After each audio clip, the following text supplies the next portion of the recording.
A'udzubillahi minasyaitonirrajim. Bismillahirrahmanirrahim. Assalamualaikum warahmatullahi wabarakatuh. Kalau makanan, minuman pun tidak dipantau dengan serius, bermakna kandungan darah setiap warga negara Malaysia kita memang dalam keadaan terancam lah.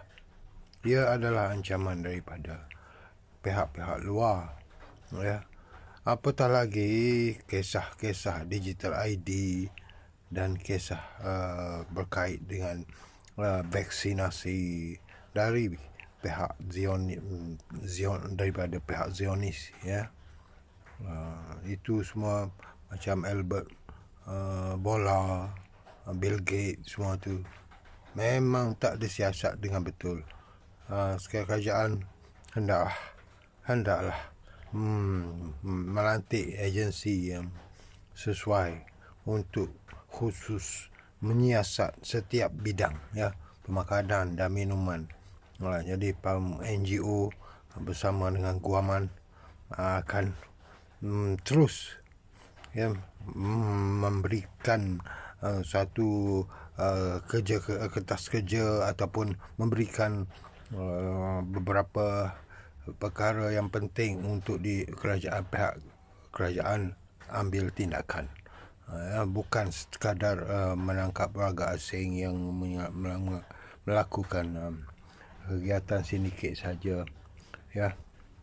Banyak, ya, perkara-perkara yang penting, bukan kes jenayah besar-besaran yang boleh dilihat macam kesalahan jenayah, benda senjata ke apa ke saja.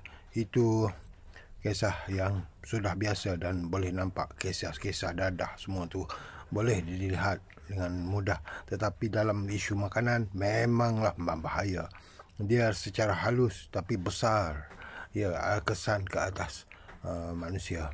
Dan di Amerika dia ada FDA,